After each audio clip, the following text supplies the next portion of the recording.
On March 14th, a spot appeared on the screen on my left monitor at work. At the time, it was a non-event, just a speck of dust or a bug resting on the lens of one of the exterior cameras, but it ended up being a defining moment in the downfall of my life. I worked at a company that I won't name, a small business in the warehouse district of my city. My job was a simple one that confined me to a desk, allowing me plenty of free time, peace and quiet, and a plethora of benefits. I was overnight security. 4 years were spent in an undecorated back office, sat at a desk of suitable size for a dorm or bedroom. On it were 2 monitors, one that displayed the exterior cameras, the other the few interior cameras that were solely on the warehouse and entrances. There were plenty of blind spots in the building, but the company wasn't large or notable enough to have any real fear of break-ins or theft. In fact, in the 4 years I worked for them, the most notable thing I came across was a drunk man falling asleep on the doorstep and waking up a few hours later with the most bewildered look on his face. That was until the spot appeared. I had stared at these cameras, their angles, for hundreds of hours. I knew precisely what each showed. Every pixel was ingrained into my mind, appearing in my dreams due to their familiarity. While I had taken a more lax approach as comfort grew in the job, often spending my time reading or playing on my phone, there was no escaping such intimate knowledge. And the spot wasn't there before. It was still there on March 15th. Same place, same size. Identical enough that I was convinced that the cameras needed cleaning. It wasn't my job to do so, but having to stare at the blotch was a far larger inconvenience than the 5 minutes it would take to clean off the lenses. I took a ladder and cloth out to the back of the loading bay. Spray bottle hung from my belt loop as I began the ascent. It didn't seem as if anything had sullied the lens, aside from some dust collected around the outer rim, but I wiped it down regardless. I was content that the job had been done as I descended and made a cursory glance at the wall the camera faced, and saw that it was still the same collection of porous cinder blocks it had always been. And when I sat down, it remained. Same mark, same position, no smear or minimized in the slightest. I made a note for the owner, citing a faulty camera facing the loading bay, and the details of my attempted fix. My job was done. It was on him to replace or fix whatever was malfunctioning. I saw him on March 16th. Told me he hadn't seen the spot I was talking about and that everything should be fine. I went into work with a clear mind. Lasted all of a few seconds as I settled down, unpacked my bag, and focused on the screens in front of me. Immediately I rushed to grab him to show him what was wrong, only to see him pulling out of his parking space out front. I was to be left alone with it again. Another night couldn't be spent under duress. I refused it. I was going to fix the issue no matter how long it took me. It sounds absurd to be so distressed by such a simple thing, but it was disturbing my peace. The proper order of things, like a dead pixel on a screen, an infuriating yet minute issue. An overreaction at the time? Maybe. But I got up in a huff, stomped through the entire building to retrieve my ladder, cloth, and spray bottle once more, and head out into the warehouse to exit into the loading bay. I didn't even make it out the door. Froze at the precipice between sheen concrete floors and the ramp. From inside, I could see it. A black mark the size of my fist on the wall. For a few seconds, I stared at it. Tried to tell its texture or origins, but it just seemed hollow. Like someone had punched through the wall to reveal an infinite depth behind it. No graffiti, not a stain. I could see the edges of the blocks in the wall, where they had broken away to reveal the nothing. There was no chance of me going out to check on it closer. Those brief glances were more than enough to know it was outside of my pay grade. All I did was go back and check the stored video from the day at the safety of my desk. I watched every person who walked into frame, any sign that vandalism had taken place, and that I was afraid of a painted mark on a wall. Not one. My entire night was spent reviewing footage, all focus on my actual duties cast aside to see who the perpetrator had been. There wasn't one. Not a single soul had paused in front of that area enough to notice the mark, or to create it. It just was there. A sole spot designed for me to attack my psyche. My shift ended. I left another note. I came in. Was told the camera was working fine, that no vandalism had taken place, and not to worry. I accepted it that time. Maybe mania, a lack of sunlight finally getting to my brain, a last grasp at logic. And it was there. Of course it was there. It would always be there. My next 2 shifts, sat, stared at me, mocked me, let me know that this was mine alone to suffer with, the smallest unknown annoyance created solely to torture me. Who else would be so perturbed by an innocuous black spot? Me. Had to be me. Too afraid of it to inspect it alone, to confront a wall, I left another note and was promptly told the next day to stop with whatever asinine charade I was taking part in. I was wasting company time and would receive a formal write-up if I continued. I snapped. March 23rd, I arrived, grabbed my boss by his arm, dragged him out into the loading bay while he protested all the while, struggled against my grip. He warned me of disciplinary actions and arrest as we got out of the building. I needed vindication. Had to know that it wasn't some cruel joke to test my sanity. It was there, as dead and deep as ever, a fist-sized hole in the fabric of the universe. See? See, I screamed at him. It's been there the whole time. What is it? Let go of me, he yelled back. Someone call the police already. He tugged at his own arm, his whole body weight anchored against me. I'm not proud of what I did next, but I had to get confirmation. I saw that his head was turned, back into the parking lot, trying to signal someone to aid him. So I grabbed it, both hands on either side of his face, and twisted his head, forcing him to look at the offending wall. Tell me it's not there. It's a freaking wall. Now let go of me. I'm not sure if he pushed me or hit me to get him off, but the words were a strong enough blow to make my hands release him. Get out of here before I call the police. I heard the words, but I couldn't help but stand still, mouth hanging open as I stared at the morsel of the void in front of me. It seemed larger now, maybe enough to fit two hands into. Leave or spend the night in jail. He walked away, leaving me to wonder just what had appeared to me and why. Perhaps it was stupidity that spurred me forward, but I couldn't help but walk up to the spot and reach out my hand. I wouldn't be allowed here again, and I had to know just what was causing me my job, even if it was a strange hallucination. My movement was slow, not wanting my fingers to collide with concrete should the tear not actually exist. It was real, though, and my fingers slid inside. I couldn't see them anymore. They weren't covered in shadow, but seemed to disappear entirely like they were amputated. I could still feel them, however, still move them. So I reached in further to my knuckles at first, and then to my wrist. There was a slight warmth to it, almost humid, but that was the only feeling. Even as I sunk my arm in up to my elbow and swung it from side to side, it didn't collide with anything. Nor could I feel the air against my hairs on my arm as it moved, a true void. There was both hatred and reverie in that moment, but any admiration or interest I had in my discovery changed as soon as I went to pull my arm out. I couldn't. It wasn't that there was some kind of pressure or suction keeping me there. I felt something. Another hand, it grasped mine like we were shaking hands, an immense strength that I couldn't possibly break free from, as if the hand was fastened to the world itself. I struggled and screamed and pushed my foot into the wall to try to rip myself backwards, but it was all futile. Only one positive existed, that it was not trying to pull me in, as it could have done so with ease if it wished. I continued to yank and struggle with every ounce of desperation I could muster until I was launched backwards and freed for seemingly no reason at all. I scrambled up to my feet, got in my car, and got home as fast as possible. That was yesterday. I've not slept since. It's not the knowledge of the void. It's something lives inside it, keeping me awake. Nor is it the vague, transistory numbness that I feel in my arm. What's keeping me awake is the small, fist-size, pitch-black mark that's appeared on my living room wall. My plan to deal with the tear was a childish one, ultimately foolish, but it proved me a degree of respite I couldn't obtain knowing whatever was inside could reach through into my living room. Something lived inside, I knew that much, but its desires were unknown to me.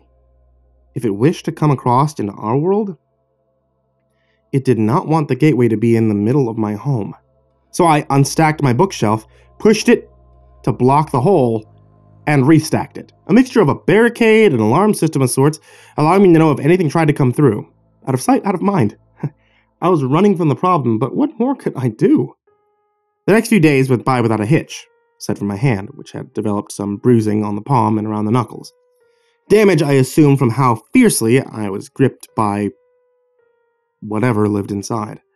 I was able to focus on hunting for a new job, and walking around my apartment free from troubled thoughts. It was likely still there, but I felt in time it would grow bored of my passivity towards it and move on to someone more easily perturbed. Maybe I let my guard down too much, or believe myself safer than I actually was, but I felt confident enough to go out, have a few drinks, catch up with some friends who were blissfully unaware of my troubles.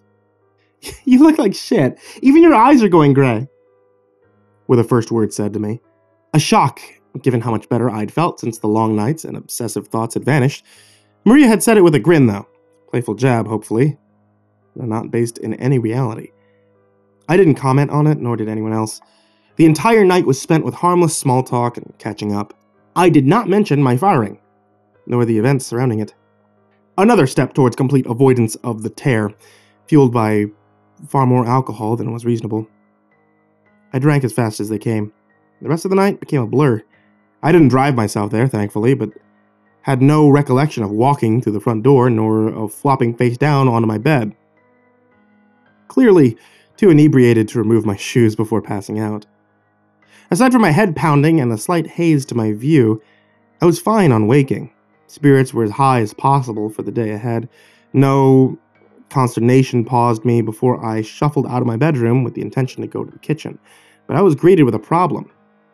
Maria was asleep on my couch, shoes kicked off and curled up under a blanket with a pillow beneath her head. Not an unusual sight, crashing at each other's homes was par for the course. It was what was next to her that was the issue. The bookshelf, only a few inches away from her feet as they dangled over the armrest. "Get up. Get up now. We gotta get you out of here." I sprinted over to her and began yanking at her shoulders. She looked up at me with half-open eyes that were teeming with confusion and annoyance. "Back off. Let me sleep," she grumbled. Come on. No, up. Come on. Fire." It was the first thing that came to mind as I pulled her up to sit. Anything that would get her to safety. "What? Where?" She looked around, unable to see any smoke or hear any alarms. "What's going on? You have to leave. You have to leave now." I tried pulling her up by her arm, but she pulled it back with force. What are you doing? Stop!" She got up and looked at the other end of the couch, away from me, at the bookshelf. I deflated in that moment, unable to keep up with the ruse or stop my own fears from overwhelming me. My head turned and I looked at the bookshelf. On either side of it, that depthless nothing crept outward. A few inches on both sides, enough to be obvious that it had spread in my days of ignoring it, likely as wide as my shoulders now. "What is wrong with you?" I heard her grumble as she began to gather her things. I'm scared," a meek whisper carried my words. "Yeah, of what?"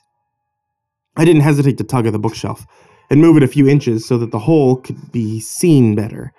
I moved around the front and pointed at it. "Of that." It showed up at work. Now here, it's growing. I turned to look at her and she stared right at it.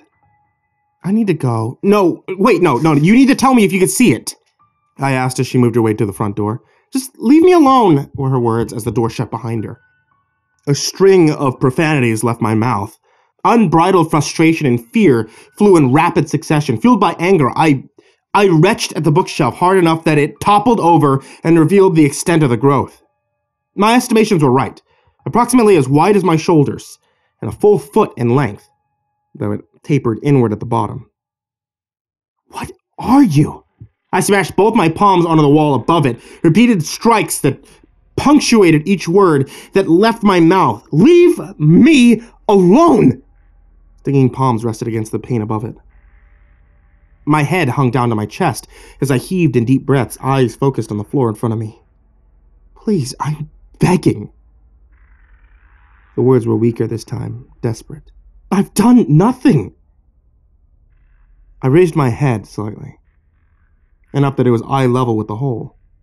The darkness wasn't complete anymore. Two blue lights, an inch away from each other, had appeared, each with a dime-sized hole in the middle. I didn't realize what I was looking at until the pupils contracted. I took a sharp, shuddered inhale as I stepped back from the hole and could now see the vague outline of the figure inside of it. Humanoid in shape, but featureless aside from its eyes, shrouded in darkness, making any facet of its form invisible. A human, or something that wanted to appear as such. The eyes were just off enough, too bright, the colors solid and without detail, like someone who had created an imitation of the human eye. It shook its head from side to side to let me know that my ordeal would not end anytime soon. "What do you want from me? What have I done?" I asked, on the verge of tears from the dread inflicted by it. Both of his shoulders raised and lowered, a slow shrug before it closed its eyes and blended back into the void, the instant that its eyes were covered. I just stood and stared, frozen in place, my eyes fixated on where the figure had appeared from. I didn't trust to turn my gaze away, fearing that it would crawl through when my back was turned and drag me into its realm.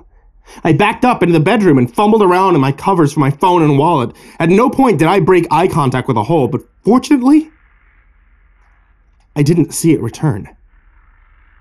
All I knew in that moment was that I needed to go, to run, get as far away from my home as possible. With my belongings gathered, I inched along the living room wall, kept my back pressed into the paint to maintain as much distance from the other side as possible. Even when I reached for my keys, I kept my head turned to stare at the hole and whatever lived inside. And only when I had them in hand did I break my gaze, turning and sprinting to the front door. In my panic, I didn't know if I locked the door or not. My sole focus was making it to my car and getting away from my home. There was no destination in mind. The thing could and would follow me.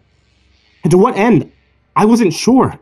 Somewhere buried in convoluted logic, I believed that if I didn't know where I was heading, then neither could it. I drove until there was only fumes in my tank, filled it, and drove it near empty again. The sun had dipped, and the night enveloped the world. The sun had dipped, and night enveloped the world. A state that filled me with unease, disturbed by the fact that a terror could be created in secret and swallow me in my car whole, a fate I would never see coming, and be hopeless to escape.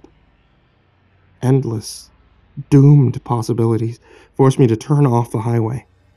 An exit I made sure not to look at the names of, as to keep my temporary home a secret from even myself. A chain hotel waited by the side of the road, well illuminated by neon signs and fluorescent streetlights that washed away any shadows and mitigated the worries of an unseen rip engulfing me. I didn't linger in the parking lot regardless. Inside seemed even safer, with not a dim corner to be found in the lobby. I asked for a ground floor room, not wanting to be trapped 3 stories up, and was granted my request. My room's main lights were also on when I unlocked the door, yet I made a point to turn on every bulb that existed. Even the television was turned on for its added effulgence. There would be no surprises, and if I was somehow followed by it here, I would be well aware of its arrival. My home would be temporary, another mindless day of travel ahead.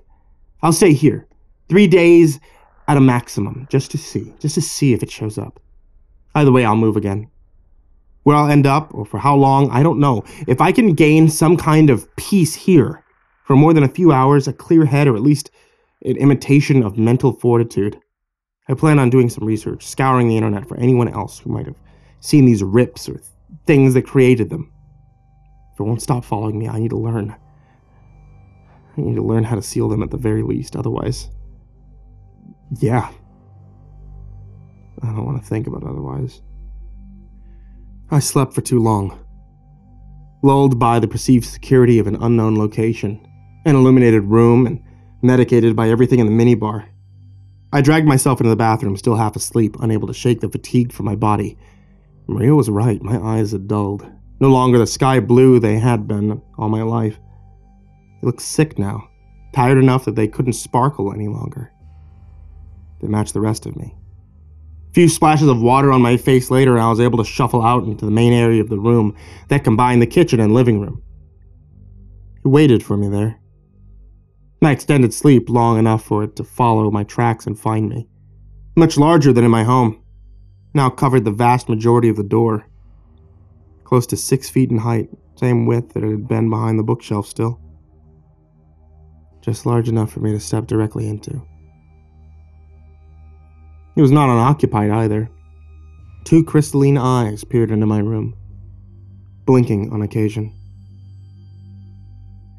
I let out a puff of air through my nostrils. The smallest chuckle I could muster at the hopelessness of my situation. It's strange to feel the hopeless. You imagine you might become braver and willing to fight to the death, or willing to throw a chair through a window and keep running and running until old age takes you. In reality, for me, I was struck by apathy. I wasn't willing to do much of anything. I felt defeated by the depths of nothing in front of me. "So what now?" I asked into the nothingness, as I stood just a few feet away from it. "Do you kill me? Take my body? Drag me to hell? I don't get it. I don't get why you're doing this to me specifically. You're just following me. Why?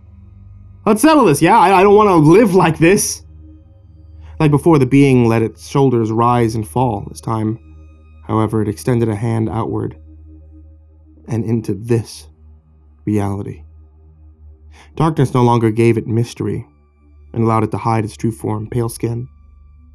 Thick layer of dark hair covered the forearm and crept onto the back of its hand.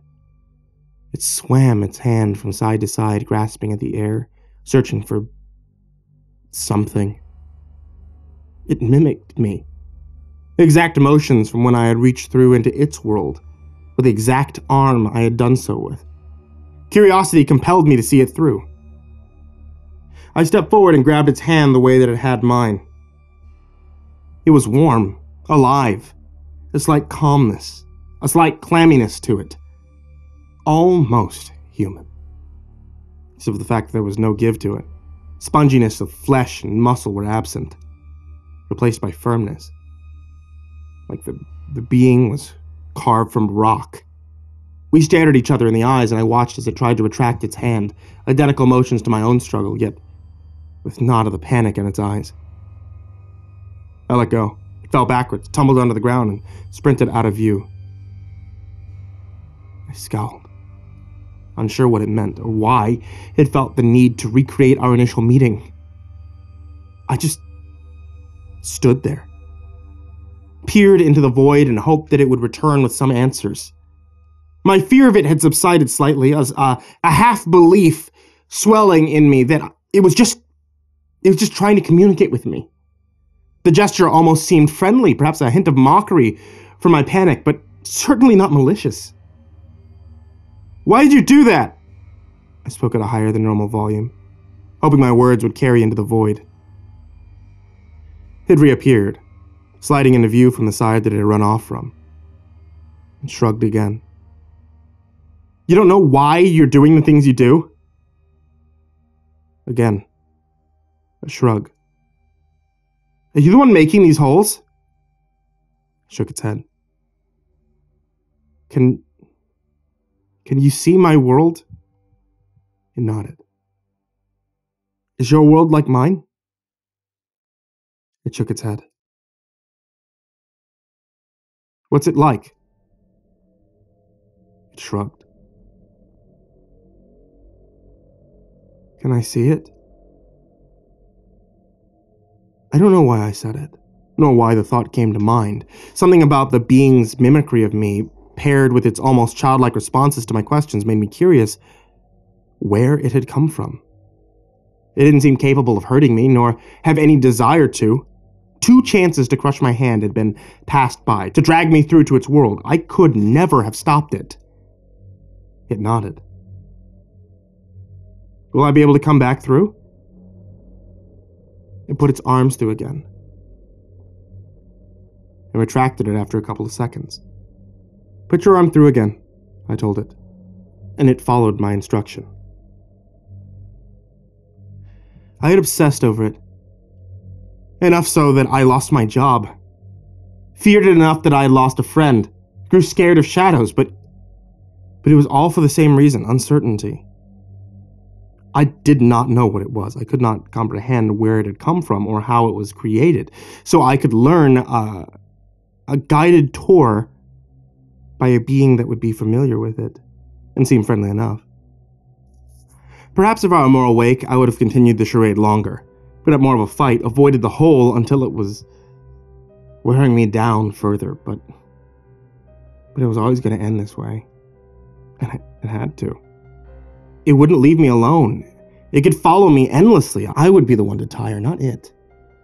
Every end of this starts with me walking through. "You promise you won't hurt me, right?" Stupid question from a frazzled mind, as if it would have admitted any ill will. It nodded. I grabbed onto the mirror image of my own arm with both my hands. My breathing quickened as I felt my body be pulled forward. A slow, inevitable momentum as the black mark on the door neared. There was no turning back now, no way to avoid entering the being's world. A familiar humidity hit my hands first, then my arms, elbows, feet, knees. My nose was an inch or two away when the panic beset me. I didn't want to go any further. I realized how foolish I'd been to be so impulsive. I tried to pull back to no avail as my nose and chin felt the warmth as well. I sucked in a breath, unsure when I would be able to get my next, as I was submerged in darkness. There was ground beneath me, but very little to see. The darkness of its realm was not due to an inability to see into the tear, but its general state of being. A world that light could not brighten. I felt as if I had a torch on me. It would have not shown me a single detail, no matter how close I held it to an object. The being still held onto my hand as I looked around, a soft grasp to ensure I didn't wander too far. I began to wander and scanned the world for any sign of life or detail. I saw something in the distance, a tiny ball of light, and headed towards it. I saw more of them as I walked in all directions, different sizes and shapes of light, some as small as a pinprick, only noticeable due to the contrast against the darkness. Others were as large as windows. I got close to one and saw a car, parked, the faint outline of a prone person sprawled in the back seat, before I was shoved backwards and away from the tear by a being I couldn't see. The force of the push made me stumble a few feet backwards and caused immense pain through my chest where it impacted, but it was the lack of pressure on my hand that caused me true concern. My guide had let go. Never had I felt such a sudden and violent dread overcome me. Similar to the sheer panic of a child being abandoned inside a supermarket, I ran to each tear that seemed large enough to be the one that I had come through and was shoved away from each, all with different views and subjects they seemed to spy on. I had a vague notion of the direction that we traveled in, but I found myself turning in circles often. It's only by sheer luck that I saw the interior of the hotel room I stayed in. I sprinted towards it, calling out to my guide that I was lost to help me, but I received no reply. The tear seemed to shrink the nearer I got to it, a steady constriction that had reduced to the size of my torso. Now still a few feet away. I got to it too slow. When it was just large enough to fit both my arms through, I grabbed at the sides and tried to pull, as if I had the strength to rip it wide enough for me to fit through. Up close I could see the view of my hotel room as it shrank and myself standing in the middle of it. Oh, you. You! Why? I screamed out to myself. The mirror of me turned and stared at me for a second as the hole grew smaller enough to force my fingers out, and through the pinhole I saw its eyes. Grayer now than before as it shrugged and walked off right before the hole closed. I heard others, screaming and cursing, pleading to be let back through as the other holes grew and closed until not a single tear was visible, and true nothingness existed. Endless plays of misery followed, repeated over and over in pitch darkness. No matter where I ran or how I hid, I was always forced to see glimpses of what they did to us, toys to be drained and abused for their amusement. What we did to one another was no better. You'd hear it constantly. What anger and desperation made people commit. We were all civilized once. But the cruelty inflicted upon our minds turned us into animals, scared and savage. That's why I was so happy to see the light. Why I fought and clawed, bit and ripped to get a front row seat and stared through the pinhole. I learned everything about him through a spot that would have been impossible for him to notice.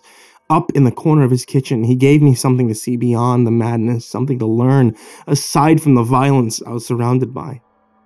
He leads a nice life, a wife, a young child. Long days, but comfortable. It's hard to adapt to normal life again. Some unfortunate growing pains. Moments when I forgot how the world works. But he lives well now. I live well now.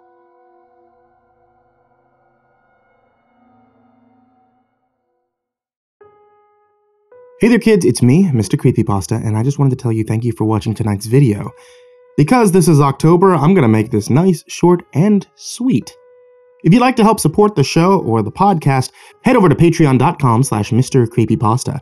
If you'd like to get yourself some new Halloween and creepypasta-inspired teas, you can head over to etsy.com/shop/ivorymonocletea. And if you want to catch me, CreepsMcPasta, and Myuu during our live Halloween tour around the southern US, head over to creepypasta.shofetti.com. That's creepypasta.shofetti.com. Hang on to your hats, kids, because this year is a 31-day Halloween countdown. Happy Halloween and sweet dreams.